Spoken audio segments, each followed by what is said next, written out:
जब अगर लड़की अपनी लड़की, मेरी बेटी, मेरी बहन घर में अकेली है तो भी मेरे संस्कार ये मुझे बताया गया है कि अकेली बेटी के साथ मत रहो, शैतान कभी सवार हो सकता है, शैतान कभी सवार हो सकता है। अपनी ही बेटी को तुम्हें शर्म है? कुछ शर्म आया है? आपकी बेटी हूँ, बीवी नहीं। क्यों? अगर मैं तुम्हारा पापा और मम्मी दोनों हो सकता हूँ तो क्या?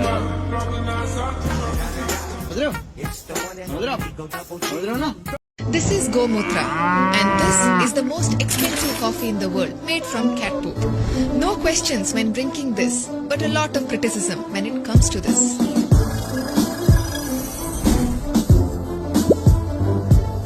There is an animal called civet which looks somewhat like a cat, but it's not a cat. Civet is made to eat coffee cherries and later they poop it out. Then these partially digested coffee cherries are roasted, which costs up to rupees 25,000 per kg. People across the world, including Indians, are happily consuming this. They don't have any problem with this, but when we talk about using Gomutra as medicine, even though there are scientific evidences, certain people of this country consider this as andhbhakt and give it a religious and cultural undertone. This video is not about whether you should drink Gomutra or not. But the question is, when will some Indians stop this mindset of accepting everything that comes from the West, but not openly acknowledge the science of what we already have? This is the question. यदि तू परिवर्तन के लिए तैयार नहीं है तो कुछ नहीं हो सकता। परिवर्तन का माध्यम तो तू ही हो सकती है, हम तो मात्र साधन है। हमारी प्रेरणा तो तू ही है। मैं तेरी एक बात भी सुनने को तैयार नहीं हूँ विष्णु। इस देश का भविष्य स्त्री ही निश्चित कर सकती है। यदि तुझमें सामर्थ्य नहीं है तो तेरी संतानों में कहां से होगा? यह तुझे चुनौती है। खूब सुना है तेरे बारे में, बात बात में बहका लेता है तू सबको। क्या मैं तुझे बहका सकता हूँ? तुम मुझे नहीं बहका सकता। माँ, मैं निश्चय कर चुका हूँ, मैं यवनों के विरुद्ध विद्रोह करूंगा और युद्ध के लिए जाऊंगा। तू चुप कर। तू कहेगी तो सब चुप हो जाएंगे। और इतना बता दे कि यदि तुझ पर आक्रमण हो तो क्या मैं चुप रहूंगा? क्या ये चुप रहेगा? तो तेरी मेरी मातृभूमि पर आक्रमण होने पर हम चुप क्यों हैं? क्या उसकी अस्मिता का कोई मूल्य नहीं? यदि तूने इसे अपने दूध से बड़ा किया है तो इस धरती ने भी हमारा पालन किया है। मरकर तो तू भी मिट्टी ही होगी, पर फिर भी वह मिट्टी हमारी माँ होगी। क्या तेरा इस मिट्टी से कोई संबंध नहीं है? जा उनका रुदन चुप करा दे जिन्होंने यवनों के हाथों अपना सब कुछ खोया है। जा उन यवनों का अट्टहास चुप करा दे।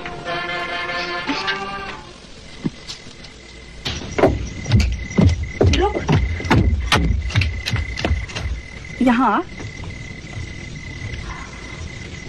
कौन है रे तू, जो सीधा मन पर वार करता है? यही तो दुख है कि जो प्रसव पीड़ा दिए बिना तेरे घर आए उसे तो अपना पुत्र नहीं मानती। पर मन को तो बहुत दुख दिया है तूने। कपूत होना। चुप रह, पता नहीं कितनों को कष्ट देगा।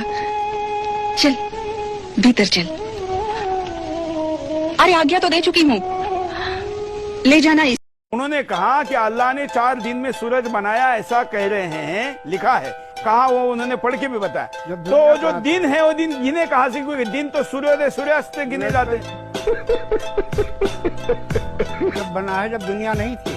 हाँ, दुनिया बाद में बनी है, तो दिन कहाँ से गिने? तो सूरज का अपना काम है, अपने काम के लिए बनाया है उसने, उसमें क्या परेशानी? हाँ, तो जब बनाया तो 4 दिन में बनाया, वो 4 दिन कहाँ से गिने, ये वो पूछ रहे हैं। 4 दिन कहाँ से गिने? हाँ, वो मालिक है, वो चाहे जाके गिने। खैर, ये वही अज्ञानी लोग करते हैं जो अपने धर्म को, पंथ को, अपनी आस्था मानने वाले पुस्तकों को विज्ञान के आधार पर परखे बिना बातें करते हैं। दिल्ली के पुलिस के एक सब इंस्पेक्टर है मेडालाल जी, उनको इधर हाथ में गोली लगी, हाथ में लगी, महादेव की कृपा, मारी छाती में गई थी, 1-2 सेंटीमीटर से वो हाथ में लगी, बच गए, लेकिन गोली चलाई निहत्थे हिंदुओं पर जो कि हनुमान जयंती का जुलूस निकाल रहे थे। पकड़ा गया जहांगीरपुरी का एक कबाड़ी, उसका नाम मोहम्मद अंसार, वो पकड़ा गया। भाई साहब, शाम को 8 बजे मीडिया में खबर आई है अंसार के पकड़े जाने की। सुबह 9 बजे भारत के सुप्रीम कोर्ट में, सर्वोच्च न्यायालय में, इस देश के जहांगीरपुरी के कबाड़ी अंसार के लिए देश के सबसे बड़े वकील खड़े हुए थे। तो नामोल 5 वकील थे देश के सबसे बड़े, और वो वकील ऐसे थे, आप अपना घर बेच दो और घर बेच के पैसा ले जाके उनके पास रख दो, तब भी आज शाम को आप उनको बोल के अगले दिन सुबह कोर्ट में नहीं खड़ा कर सकते। मोदी मर गया, आए आए। मोदी आजकल जितने भी विरोधी दल के नेता हैं एक सुर में एक ही गीत गाते हैं, मोदी हटाओ मोदी हटाओ मोदी हटाओ, उसके लिए साम दाम दंड भेद कुछ भी अपनाओ।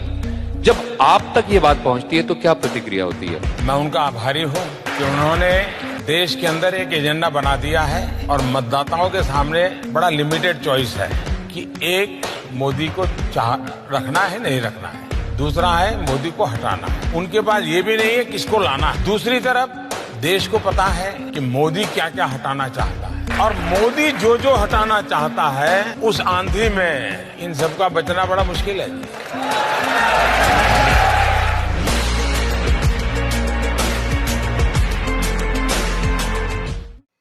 তুমি হিন্দু আমি মুসলিম, চলো বিয়ে করে ফেলাই। কেন ভাই, আমার ধর্মের ছেলের অভাব? বলেন না, আপনার ধর্মের মেয়ের অভাব কোনটা? আর এরকম ফালতু কমেন্ট কেন করেন বেয়াদব? नोटबंदी इंडिया में हुआ, कराची बैठे जावेद खनानी ने आत्महत्या कर लिया। आखिर ऐसा क्यों?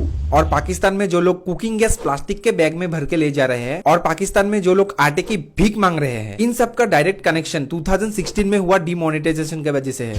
कैसे? चलो 1 मिनट में बताता हूँ।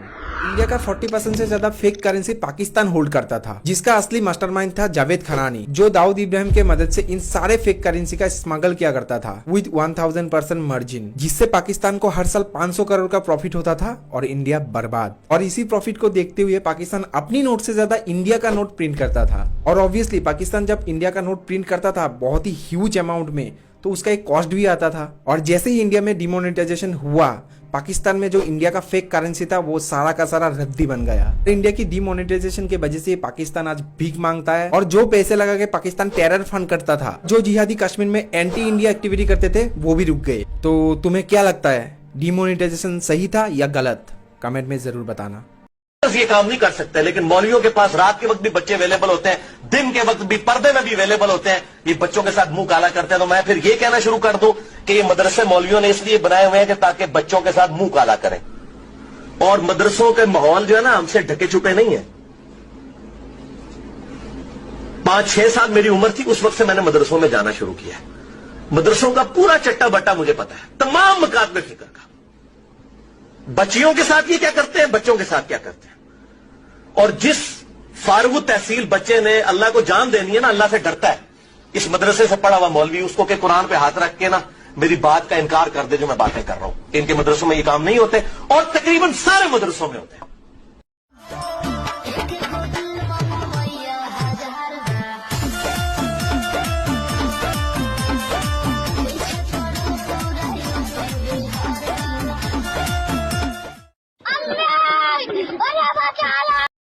न ज़मीं मिली न फलक मिला है सफर में अंधा परिंदा, जिस राह की मंजिल नहीं वहीं खो गया हूँ।